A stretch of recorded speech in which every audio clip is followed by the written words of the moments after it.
Hola chicos, ¿qué tal? El día de hoy vamos a estar hablando, estamos en la parte 3 del proceso de espermatogénesis, espermiogénesis aquí en embriología. Y pues bueno, la última clase, si no viste el video anterior, te lo voy a dejar aquí en una pestañita para que lo vayas a ver. Y bueno, nos quedamos en la parte de meiosis 2, es decir, en la transformación del espermatocito secundario a lo que conocemos como espermátida o espermátide. Lo puedes conocer con ambos nombres. Sabemos que el espermatocito secundario, a través de la meiosis 2, dio origen a 4 células hijas que tienen 23 cromosomas cada una, es decir, que son células haploides. Bueno, en esto nos quedamos que ahora ya no se llaman espermatocitos secundarios, sino que ahora se van a llamar espermátides. Y ahí vamos con otro procedimiento en esta parte número 3 que se llama espermiogénesis, que es la transformación de estas células que tienen la forma redondita, que van a pasar a transformar su morfología de células redonditas a lo que conocemos como espermatozoides. Ok, ahora sí. Después de la meiosis 2, voy a tener estas 4 espermátidas o espermátides. Y bueno, aquí te las vuelvo a recalcar, que recuerda que es muy importante recordar que son células haploides, que contienen 23 cromosomas. Para fines educativos los repartimos en X de este lado y Y de este lado, pero recuerda que no totalmente es así. Bueno, ahora vamos con este proceso de espermiogénesis y bueno, estas células que están aquí, que son las espermátides, ya no necesitan replicar su material genético. ¿Por qué? Porque ya lo replicaron o lo duplicaron anteriormente desde que estuvimos en mitosis, ¿sí? Específicamente recuerda que esto pasó durante la interfase y bueno, ahora sí. Este proceso de transformar estas células, como ya te venía diciendo, en espermatozoides, necesitan modificar su morfología. Entonces, ya no hay replicación de material genético, pero va a haber modificación en su morfología. Y a este proceso se le conoce como espermiogénesis. Las espermátides van a pasar a formar un espermatozoide. Este espermatozoide a través de la espermiogénesis. Voy a aclarar para que no te confundas que se le conoce como espermiogénesis al proceso de que pasan las espermátides a formar un espermatozoide como tal, ¿sí? Pero no quiero que te confundas con espermatogénesis, ya que la espermatogénesis es el proceso mediante el cual, ya lo estuvimos viendo, pasan las células, que son las células menos maduras del linaje, en este caso de los espermatozoides, que sería espermatogonia, pasa espermatocito primario y después pasa espermatocito secundario. Recuerda que las espermatogonias venían de células germinales que pasaron a través de mitosis y que se convierten en estas células llamadas espermatogonias. Las espermatogonias pasan por un proceso de meiosis, en meiosis 1 precisamente se forman espermatocitos primarios y de meiosis 2 sale, o el producto final son los espermatocitos secundarios.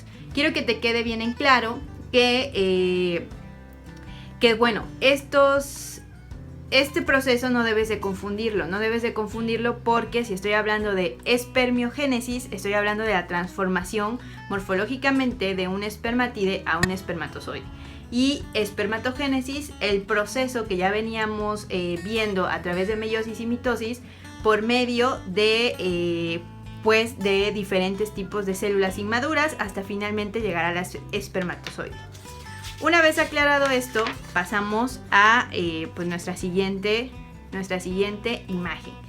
Aquí tenemos que la espermátide es una célula esférica, es una célula normal de tamaño redondito, así como todas las células, no todas las células del cuerpo, pero casi siempre se le da esta forma esférica. Pero vamos a ver qué organelos es lo que contiene. Principalmente, como todas las células en el cuerpo, contiene una membrana que va a estar rodeando precisamente a la célula como tal para protección, para intercambio de proteínas, carbohidratos, para selección, para permeabilidad, etc. Ya tú ya conoces este tipo de, de funciones de la membrana.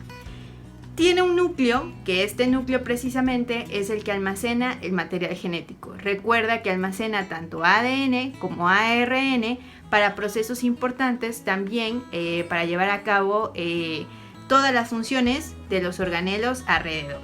Y bueno, si te estoy hablando de qué otro organelo voy a encontrar en esta espermatide, tenemos también a las mitocondrias. Y las mitocondrias, recuerda que son estos organelos que precisamente ayudan a la generación de energía a través, obviamente, de el desglose, ya sea de proteínas, carbohidratos, lípidos, etcétera, para generar ATP, ya sea por fosforilación oxidativa o por glucólisis, ¿sí? Mitocondrias para generación de energía, llamada ATP. Tengo también retículo endoplasmático rugoso, que a la vez contiene algo que se llaman ribosomas. Este retículo endoplasmático rugoso tiene en toda la parte de, en todas sus partes va a tener estos ribosomas. ¿Y cuál es la función de estos ribosomas? Realizar algo que se conoce como síntesis de proteínas, formar diferentes estructuras de proteínas a través también formando células nuevas, formando tejido, etcétera, pero también va a formar ciertas enzimas que se llaman enzimas catalizadoras, que van a ayudar en este caso a acelerar ciertas reacciones en el cuerpo. Ok, quiero que te quede bien en claro que tenemos la espermátide. Esta espermátide tiene su forma esférica, una célula esférica, y ¿qué organelos va a contener? Retículo endoplasmático rugoso, que contiene ribosomas, mitocondria, núcleo y aparato de Golgi. El aparato de Golgi se va a encargar de empaquetar estas proteínas que precisamente vienen en el retículo endoplasmático rugoso. Aquí te dibujé el aparato de Golgi, pero bueno, no debería de estar acá. Debería de estar aquí más cerquita, porque recuerda que retículo endoplasmático comunica con aparato de Golgi. Aparato de Golgi entonces se encarga de empaquetar estas proteínas y de mandarlas a diferentes partes para funcionabilidad de la célula. Ok, una vez dicho esto, el aparato de Golgi empaqueta estas proteínas que te estoy comentando. Y entonces, ahora sí, ¿cómo va a pasar a formarse de una célula esférica a precisamente un espermatozoide? Bueno, se van a dejar todos los organelos que ya mencioné antes: núcleo, retículo endoplasmático rugoso, mitocondrias, ribosomas. Y bueno, ahora sí, ¿cómo van a estar distribuidos? Primero que nada, lo principal es que el espermatozoide contiene un núcleo, debe de contener un núcleo porque lleva su material genético. Recuerda que es muy importante que recuerdes que viene originaria de una espermátide. Y recuerda que la espermátide tenía 23 cromosomas, no pares de cromosomas, sino 23 cromosomas que lo hacen una célula haploide. Dicho esto, el núcleo contiene la misma información en el espermatozoide. Se pone o se queda en la parte del centro, por así decirlo. Después vamos a tener a las mitocondrias, que las mitocondrias van a estar justo debajo o alrededor, como formando unas aglomeraciones debajo del núcleo. Y recuerda que las mitocondrias son esta parte del espermatozoide que lo va a proveer de energía, que lo va a proveer de movimiento para que pueda nadar, en este caso pues hasta fecundar un óvulo como tal. Y bueno, de ahí tenemos retículo endoplasmático rugoso, que precisamente va a producir proteínas en las que se van a formar filamentos que van a dar origen a lo que conocemos como flagelo. Es decir, de una célula esférica vamos a pasar a una célula flagelada. Ok. Y por último, tengo el aparato de Golgi, que precisamente el aparato de Golgi, recuerda que te dije que empaquetaba las proteínas que vienen de retículo endoplasmático rugoso. Pero recuerda que tenemos proteínas accesorias y también tenemos enzimas. Y bueno, este aparato de Golgi contiene este tipo de proteínas y estas enzimas que se llaman enzimas líticas, que van a romper o que van a ser las encargadas de romper la pared, la membrana celular del ovocito para penetrarlo y para que haya fecundación como tal. Estas enzimas se van a posicionar en la cabeza, en la parte superior del espermatozoide, y recibe el nombre de acrosoma. La parte que se formó de esta cabeza recibe el nombre de acrosoma. Volviendo a repasar, tenemos aparato de Golgi en el acrosoma, en la cabeza, que necesitamos enzimas para romper el óvulo. Tenemos un núcleo que contiene material genético, tenemos mitocondrias para generación de energía a través de ATP para que se lleve a cabo el movimiento, el mecanismo del movimiento del espermatozoide, y tenemos el retículo endoplasmático rugoso que produce proteínas que van a formar filamentos para formar lo que conocemos como flagelo. Ok, para dividir la estructura del espermatozoide tenemos primero pues la cabeza, que va a ser esta parte que les digo que se conoce como acrosoma. En la cabeza voy a encontrar precisamente estas enzimas líticas y voy a encontrar el núcleo. Y de ahí lo voy a dividir en la cola. En la cola voy a encontrar las mitocondrias y voy a encontrar el flagelo. El flagelo que recuerda que se produjo de las proteínas. Este espermatozoide, ya dijimos que la cola viene de unas proteínas que precisamente se llaman, que de estas enzimas proteicas que se llaman acrosina y hialuronidasa. Estas dos enzimas se encuentran en la parte del acrosoma y que ya te dije que recibe este nombre, la parte de la cabeza. Y para fines también morfológicos vamos a estar dividiendo la cola en tres. Dividimos la cola en tres, en una pieza principal, en una pieza, cuando estoy dividiendo la cola, tengo desde la parte del cuello, que sería esta parte que vemos aquí. Recuerda que esto lo clasifiqué en la imagen anterior como cabeza y esto como cola, pero hay una tercera parte entre la cabeza y la cola que se conoce como cuello. Aquí en la cola tendríamos una pieza principal que corresponde precisamente al cuello, una pieza media que encontramos las mitocondrias y una pieza terminal que corresponde al flagelo como tal, que le va a dar el movimiento al espermatozoide. Ok, la espermatogénesis es un proceso constante.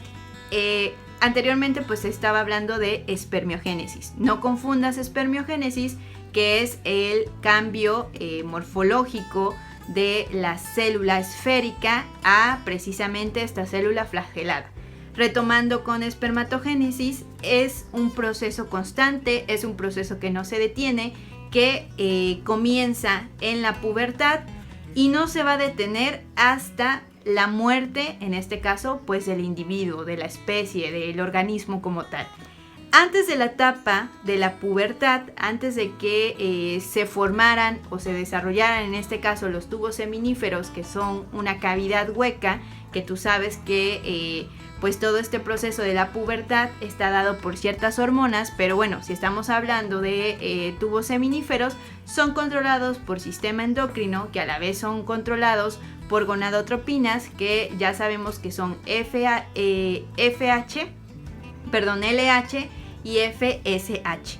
Y antes de esta etapa, estos tubos seminíferos solamente eran cordones sexuales, es decir, no tenían este haz de luz, este haz que se encontraba en la parte de en medio.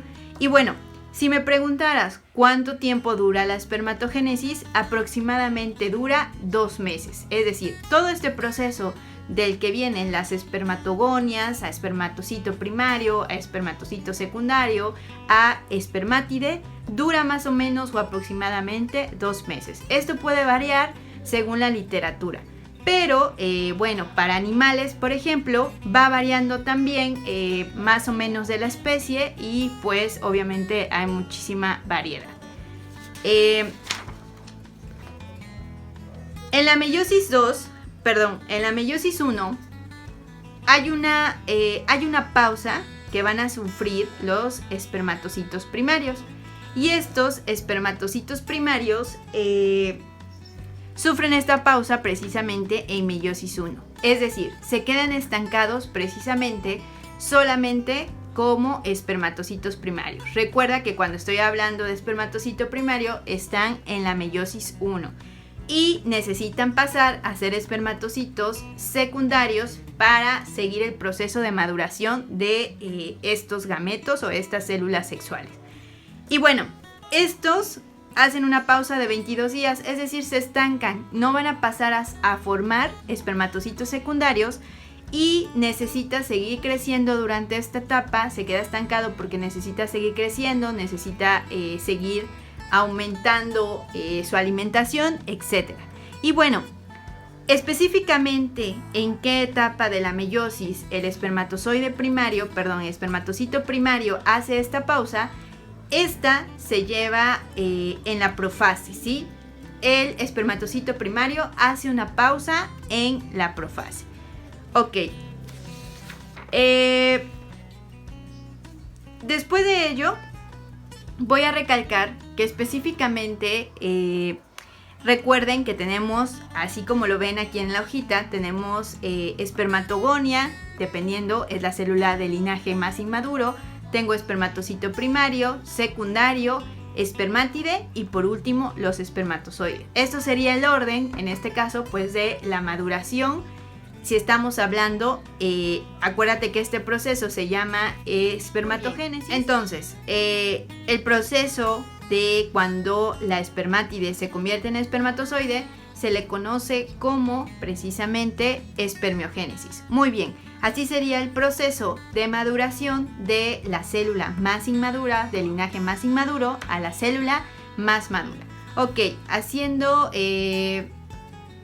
memoria, vamos a estar viendo que la espermatogonia se encuentra en el compartimiento basal. Recuerda que en las clases anteriores yo te comenté que el compartimiento, la membrana basal, está en comunicación, ya que aquí hay un epitelio y bueno, de la parte de la membrana basal a la barrera hematotesticular se le conoce como compartimiento basal, y el compartimiento luminar va de esta barrera hematotesticular precisamente hacia la luz. Recuerda que esta barrera hematotesticular es esta barrera que se formó precisamente entre las células de Sertoli porque estaban muy estrechadas, muy juntas.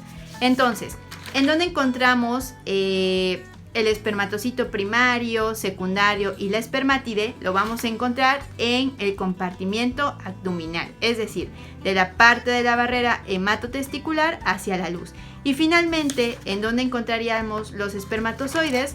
Lo vamos a encontrar en la luz, ¿sí? En esta luz como tal, porque recuerda que los espermatozoides van a viajar a través de los túbulos seminíferos, los conductos deferentes, el epidídimo, hasta llegar precisamente a, pues obviamente cuando la eyaculación y todo esto. Y pues eso sería todo por la clase de embriología que corresponde a espermatogénesis y aspermiogénesis. Espero que te haya ayudado muchísimo. Cualquier duda nos las puedes comentar y pues nos vemos en un próximo video.